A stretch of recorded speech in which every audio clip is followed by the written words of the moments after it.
नमस्कार छात्रों, पिछले वीडियो में हमने वायु फोटो चित्र का सामान्य परिचय पढ़ा था। आज हम वायु फोटो चित्रों के अंतर्गत कुछ महत्वपूर्ण परिभाषाएं, कुछ पारिभाषिक शब्दों की बात करेंगे जो वायु फोटो इंटरप्रिटेशन में प्रयुक्त किए जाते हैं। हमारा टॉपिक है air photo interpretation important definition. छात्रों, एमए प्रीवियस के अंतर्गत हम second paper air photo interpretation पढ़ रहे हैं, जिसमें हम पहला वीडियो देख चुके हैं, जिसमें सामान्य परिचय के बारे में हमने जानकारी प्राप्त की थी। आज हम अपने इस वीडियो में वायु फोटो चित्र से संबंधित महत्वपूर्ण बिंदु और परिभाषाओं पर चर्चा करेंगे। सबसे पहला हम देखेंगे एयर फोटो या एरियल फोटोग्राफ क्या होता है। A photograph taken from an airborne platform using a precision camera. Aerial photography क्या होती है? Art, science and technology of taking aerial photographs from an airborne platforms. मतलब एरियल फोटोग्राफ वायु photo चित्र ऐसे फोटो चित्र होते हैं जो वायु या विमान में स्वचालित कैमरों के द्वारा लिए जाते हैं, और इनके द्वारा जो फोटोग्राफी करने की जो कला है, विज्ञान है, तकनीकी है, उसे हम एरियल फोटोग्राफी के नाम से जानते हैं। इसमें कुछ और भी सामान्य अर्थ आपको समझने हैं, जैसे फोटोग्रामेट्री, जिसे फोटोग्रामेट्री भी कहते हैं। वायु फोटो के माध्यम से विश्वसनीय माप लेने का विज्ञान और तकनीक को हम फोटोग्रामेट्री कहते हैं। वायु फोटो अभी मैंने इंग्लिश में आपको बताया था, उसका हिंदी अर्थ मैं आपको बता रहा हूँ। परिशुद्ध हवाई कैमरे द्वारा किसी वायुवाहित अर्थात हवा में चलने वाले प्लेटफॉर्म से लिए गए चित्र, जो विमान भी हो सकते हैं, हेलीकॉप्टर भी हो सकते हैं। वायु फोटोग्राफी क्या होती है? वायुवाहित प्लेटफॉर्म से अर्थात हवाई जहाज से या हेलीकॉप्टर से लिए जाने वाले वायु फोटो की कला, विज्ञान और तकनीक, इसको हम वायु फोटोग्राफी के नाम से जानते हैं। तो ये दोनों शब्द आपके लिए बहुत इम्पोर्टेंट हैं। इसके अलावा कुछ और बिंदु हैं जिसके बारे में हमें समझना है, जिसमें सबसे पहली चीज़ है मुख्य बिंदु या प्रिंसिपल पॉइंट, जिसे हम पीपी कहते हैं शॉर्ट में। कैमरे के लेंस के केंद्र से गुजरने वाली कोई रेखा जिस बिंदु पर फिल्म को 90 डिग्री के कोण पर स्पर्श करती है, उस बिंदु को फोटो चित्र का मुख्य बिंदु कहते हैं। यह फोटो चित्र का केंद्र होता है। आप ये देख सकते हैं, ये बिल्कुल स्ट्रेट लाइन आपको दिखाई दे रही है। यहाँ पर लेंस है। आगे एक और चीज़ बता रहा हूँ आपको, निर्देश चिन्ह फिड्यूशियल मार्क्स। कैमरे के अंदर चारों कोनों में विशेष प्रकार के चिन्ह या तो प्लस या माइनस आदि बने होते हैं, जो किसी फोटो चित्र पर अपने आप अंकित हो जाते हैं।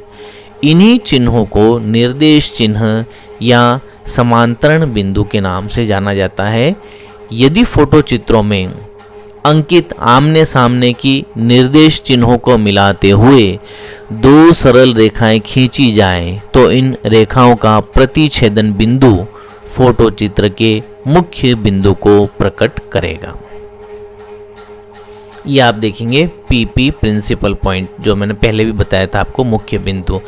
ये जो निर्देश दिशाएं, उन दोनों निर्देश दिशाओं से जब हम रेखाएं खींचते हैं और जिस बिंदु पर ये दोनों एक दूसरे को काटती हैं, वो प्रिंसिपल पॉइंट बन जाता है। साहुल बिंदु या प्लम पॉइंट क्या होता है? कैमरे के लेंस के केंद्र से होकर जाने वाली कोई ऊर्ध्वाधर रेखा जिस बिंदु पर फिल्म को स्पर्श करती है, वह बिंदु साहुल बिंदु कहलाता है।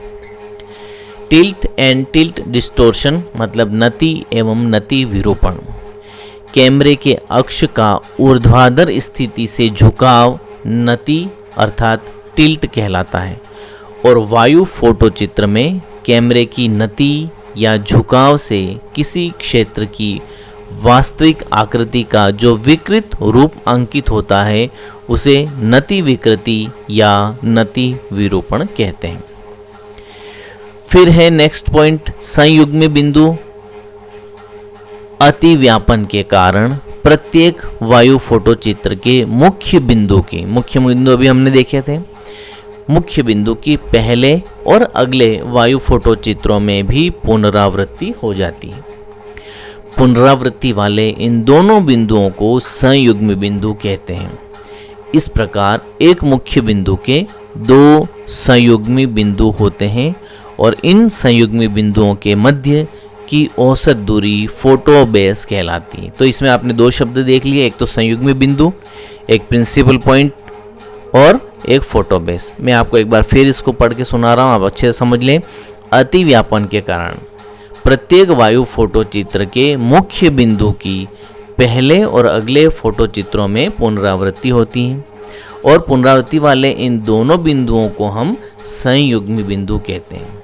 तो इस प्रकार एक मुख्य बिंदु के दो संयुग्मी बिंदु होते हैं और इनके बीच की औसत दूरी फोटो बेस कहलाती है। नेक्स्ट पॉइंट है फ्लाइंग एल्टीट्यूड अर्थात उड्डयन ऊंचाई।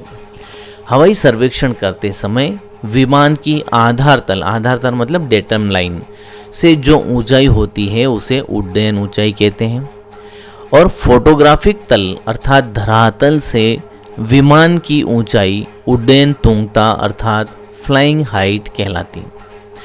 विमान की उड्डयन तुंगता अर्थात फ्लाइंग हाइट जितनी अधिक होगी उतना ही फोटो चित्र में धरातल का अधिक भाग अंकित होगा और फोटो चित्र की मापनी छोटी हो जाएगी। ये एक फ़ोटो आप देख रहे हैं जिसमें आपको फ्लाइंग एल्टीट्यूड या उड्डयन ऊंचाई के बारे में बताया गया है। नेक्स्ट पॉइंट आप देखेंगे एयर बेस या वायु आधार। वायुयान के उड़ान मार्ग पर अर्थात जिस मार्ग पर विमान उड़ाया जा रहा है वहाँ पर किन्हीं दो संलग्न एक्सपोजर स्टेशनों के मध्य की दूरी वायु आधार या एयर बेस कहलाती है। ये स्टेशन आपस में संबद्ध अपने अपने वायु फोटो चित्रों के मुख्य बिंदुओं के ऊपर लंबवत स्थिर होते हैं। नेक्स्ट पॉइंट है क्रेब। हवाई सर्वेक्षण करते समय विमान को पूर्व निर्धारित मार्ग पर उड़ाया जाता है, लेकिन कभी कभी दाहिनी ओर या बाईं ओर की तेज हवा के कारण विमान अपने निर्धारित मार्ग से थोड़ा सा विचलित हो जाता है, जिससे कैमरे की स्थिति व उड़ान रेखा के सामंजस्य में अंतर आ जाता है और इसी अंतर को क्रेब कहते हैं। ऐसी स्थिति होने पर कैमरे को आवश्यकता अनुसार घुमाकर त्रुटि दूर की जाती है। अर्थात जब विमान अपने मार्ग से थोड़ा सा विचलित हो जाता है जिसकी वजह से जो त्रुटि आती है उसी को क्रेब कहते हैं। यहाँ पर आप देख सकते हैं कुछ डायग्राम्स बनाकर दर्शाए गए हैं। ये आप देखें स्ट्रेट कोर्स, यहाँ पर कोई हवा नहीं है। पहले चित्र में देखें तो विमान बिल्कुल एक सीधी रेखा में उड़ रहा है। अब यहाँ पर आप देखें उत्तर की ओर तीर का निशान है जहाँ पर क्या हो रहा है, विंड हवा चल रही है, तो ये थोड़ा सा विचलित हो गया। देख रहे हैं आप इस तरह से ऊपर। फिर आप नीचे देखेंगे क्रेबिंग कोर्स, ये थोड़ा सा किस दिशा में किस तरह से फोटोग्राफ चेंज होते जा रहे हैं। और ये लास्ट में देखेंगे करेक्ट कोर्स लिखा हुआ है, नेविगेशन, बिल्कुल सीधी स्ट्रेट लाइन में ये विमान चल रहा है। तो ये दूसरा और तीसरा फोटो जो दर्शाया गया है वो क्रेब की स्थिति को दर्शाता है। नेक्स्ट है ऊंचाई विरूपण या हाइट डिस्टोर्शन। धरातलीय उच्चावच के कारण वायु फोटो चित्र में उत्पन्न होने वाली विकृति को ऊंचाई विरूपण या अरीय विरूपण कहते हैं। कोई विवरण जितना अधिक ऊंचा होगा और धरातल पर उसकी मुख्य बिंदु से दूरी जितनी अधिक होगी उतना ही उस विवरण का फोटो चित्र में अरीय विस्थापन अधिक होगा। इसी को हम ऊंचाई विरूपण कहते हैं। ये एक डायग्राम है जिससे आप बनाकर समझ सकते हैं, देख सकते हैं। फिर है शोरेन। यह एक प्रकार का ऐसा उपकरण है जिसका लघु तरंग रेडियो होता है। यह एक तरह का क्या है, लघु तरंग रेडियो है, शॉर्ट वेव, जिसकी सहायता से यह ज्ञात किया जाता है कि किसी फोटो चित्र को खींचते समय वायुयान की सही स्थिति कहाँ थी, इसी को हम शोरेन कहते हैं। ये आप फोटो में देख सकते हैं। नीचे ए और बी 2 ट्रांसपोंडर हैं, ऊपर आपको फ्लाइट लाइन दिख रही जहाँ से विमान उड़ रहा है, और ये शॉर्ट वेव इम्पल्सेस आपको नज़र आ रही हैं। तो इसी को हम शोरेन के नाम से जानते हैं। तो छात्रों, ये था हमारा एयर फोटो इंटरप्रिटेशन और उसके अंतर्गत इम्पोर्टेंट डेफिनेशन, बहुमूल्य महत्वपूर्ण परिभाषाएं और शाब्दिक अर्थ।